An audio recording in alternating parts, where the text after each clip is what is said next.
So we still stand with prices in the target range of where they are, and that could allow for prices to slightly move higher. Again, like I had mentioned, the 1400 psychological level. I showed you in yesterday's video the measured move. Now, one thing I'm looking at here is that this is beginning to look like a mini head and shoulders topping pattern, with this being the left shoulder. Let me just go ahead and point that out here for you. And that this recent move has been the head that we're carving out. Now, it's obviously too early to say because the pattern is only halfway under construction. That is, if it is a head and shoulders topping pattern. But with the MACD curling back up, it could be that we are just better defining the divergence as prices are moving into the apex of this larger rising wedge.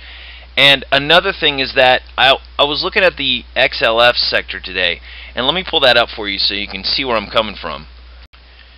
And here it is. Again, this is the XLF, and if you're interested in knowing what this kind of topping pattern looks like, you can go to the chart patterns that I have, the tab on the blog. If you scroll all the way to the bottom, it's there. But another thing that's important to understand here is that we haven't even gotten above the April highs like most of the averages, except for the transports, the Russell, and the New York Composite. I mean, we're really just coming in right here at this previous high. So you have that. You throw in the fact that we're coming off a major divergence. It could be that, you know, we're better defining the divergence here in this short-term move to the upside. But again, we've had this sideways consolidation. We have a violent push to the upside.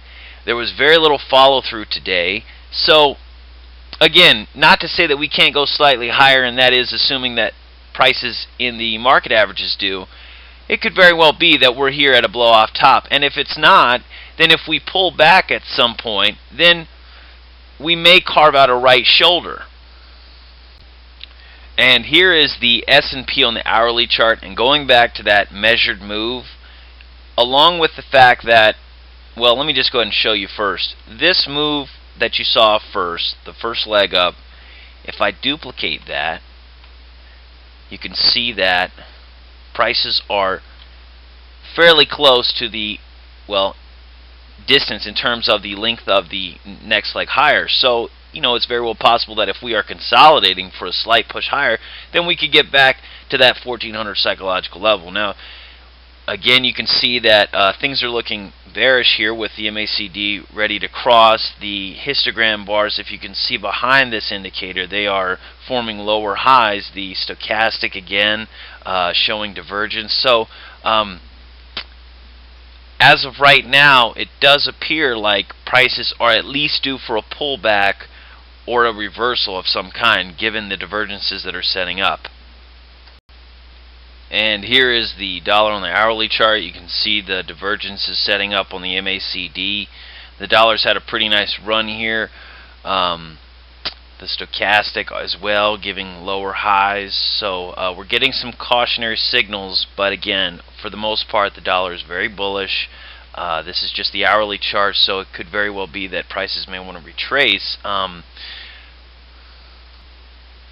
And here I've added a few things to it.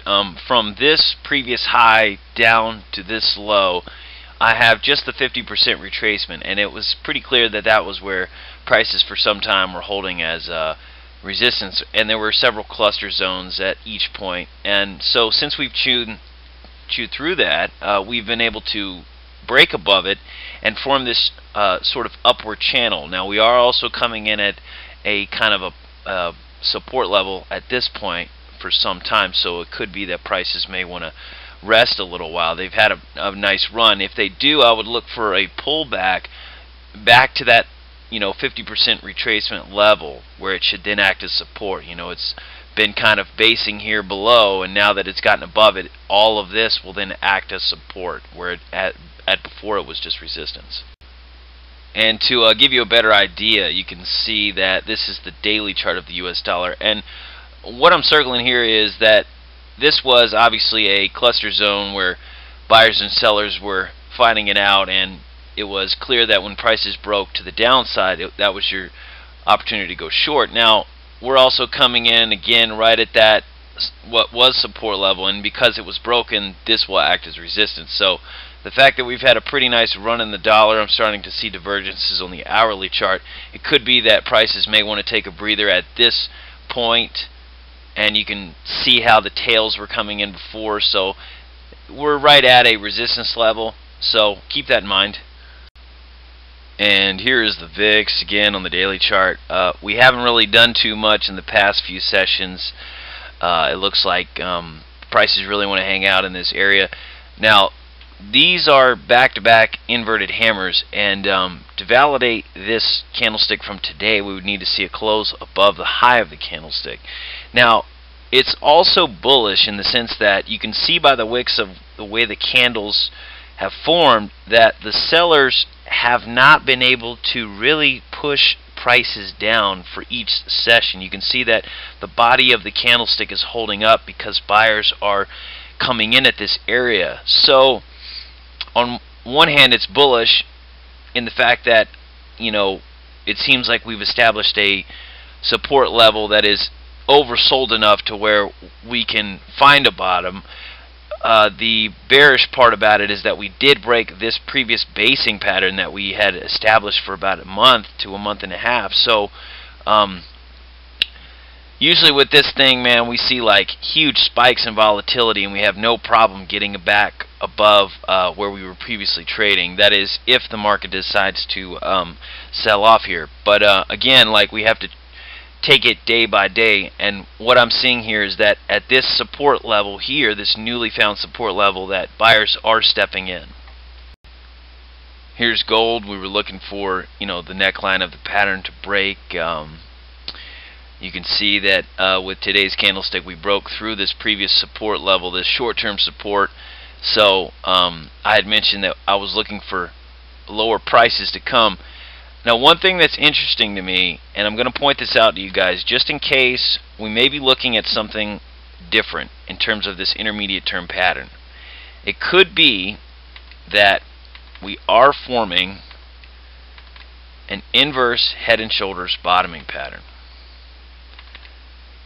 So keep that in mind, because if prices hold up at this next support level, and we see a lot of kind of overlapping and you know, grinding sideways of this sort, kind of like here, it could very well be that we may be in a inverse head and shoulders bottoming pattern. But again, it's too early to tell.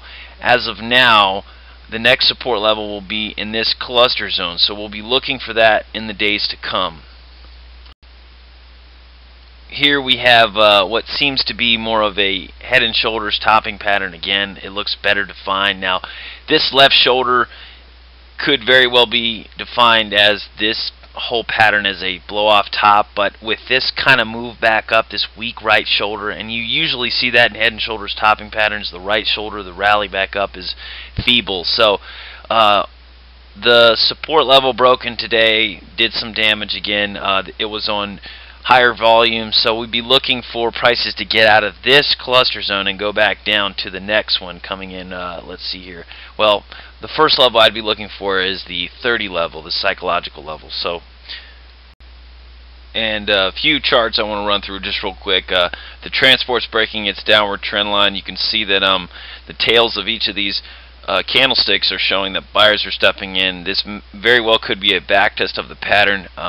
Based on these large impulse bars, you can see how prices have moved to the upside. They got slightly above this previous high, but are coming in at a you know, congestion zone, sort of. All of that in this area that I'm circling. So I'm going to be keeping my eyes on the transports to see how they react in the days to come, whether this is a back test or a fake out and we pull back down. But so yeah, I'm going to keep my eyes on this.